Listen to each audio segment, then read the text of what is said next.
Hey, it's Alex from Alex Be Teaching, and I help you speak English more clearly and fluently. So today we're looking at collocations. What are collocations? These are natural word combinations, words that go together, like make a decision or catch a cold. They make your English smoother and more native-like. Grab a notebook and try to guess the meaning of each one before I explain it. So collocation number one is make a decision. This is a classic collocation. We don't say do a decision, we say make a decision. So an example could be, it took her a while to make a decision about the job, or I made a decision to move abroad. Make means to create, produce, or bring into existence, often about results or products. So these can be tangible or abstract. Be sure to watch this video on do versus make that I've put in the description box below for a full breakdown with examples. Collocation 2.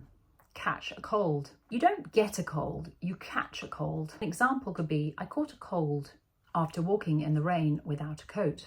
The verb catch doesn't just mean to grab something with your hands. It can also have a metaphorical meaning. So it can mean to become affected by something, usually something negative like an illness. So here, catch means to contract or to become ill with. The phrase dates back to the 14th or 15th century, when people described illness as something that you caught, catching an object thrown at you. The idea was that illnesses were passed from person to person, so you caught them when they reached you. Collocation 3. Breaking the news. To break the news means to tell someone important or bad news gently. An example could be, he didn't know how to break the news to his parents. It's a softer, more natural way to say it.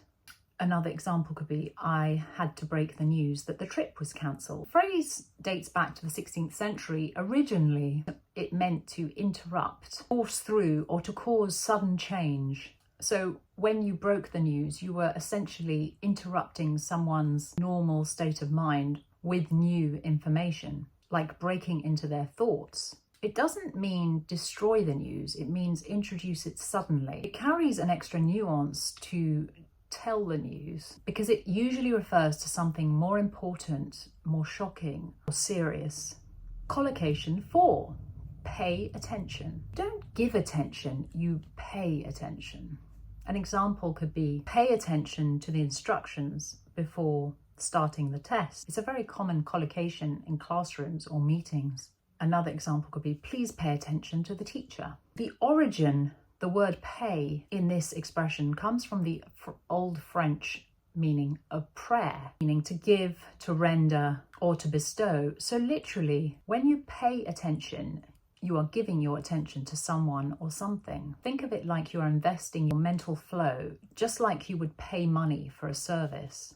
English often uses pay metaphorically, and not just for talking about money. So you pay a visit, you go and see someone. Pay respect, you show respect. You pay the price is when you suffer consequences. And you pay compliments is when you give praise. All of these share the idea of giving something valuable, like money, respect, attention, or something else.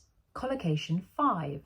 Run a business. If someone is the boss, we say that they run a business. They don't control it or drive it. Example, my aunt runs a bakery in London. So it means to manage, operate, or be in charge of a business. Another example could be, running a business requires dedication and planning. The origin, the verb run in English has been used metaphorically for leading, managing, or being in charge of something since the 14th or 15th century. Originally, run comes from the Old English rinnen, meaning to flow or move quickly. Over time, it was applied metaphorically to describe things moving smoothly or under control.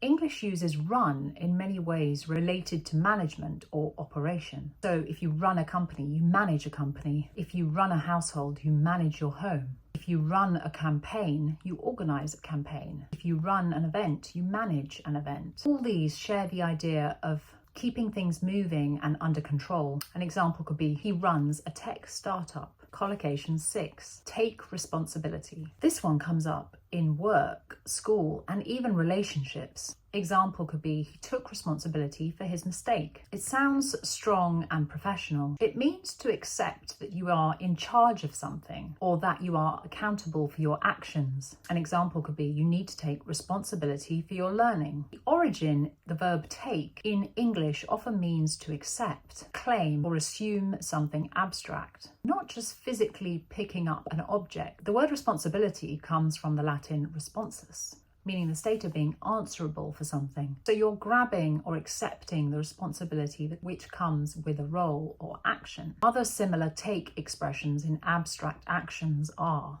take a chance, which means to risk something. Take action, to act or do something. Take care, which means be careful. Take a break, which is to pause or rest.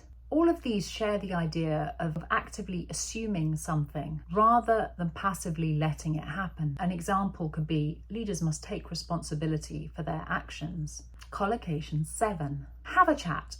Instead of saying talk, native speakers often say to have a chat. It sounds friendlier. An example could be, let's have a quick chat before the meeting starts. It's great for casual conversations, meaning to talk to someone casually or informally. I had a nice chat with my neighbour this morning.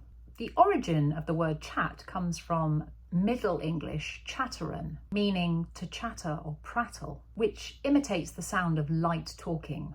Over time, it became a noun referring to light, informal conversation.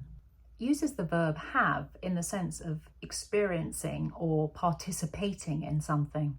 Other have expressions in English. English often uses have for activities or experiences, not just for possession. So have a drink is to drink something. Have a meeting is to attend a meeting. Have a look is to look at something. Have a rest is to rest for a while. All of these share the idea of participating in or experiencing an action.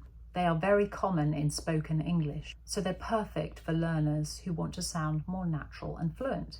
These are 7 collocations that you can use in English to help you speak more clearly and confidently. Which one will you use? Let's have a quick recap. Remember, make a decision. You catch a cold. You break the news. You pay attention. You run a business. And you take responsibility. Write a sentence using one of these collocations in the comments and I'll check it for you. And I'll see you in the next lesson. Thank you from Alex Be Teaching.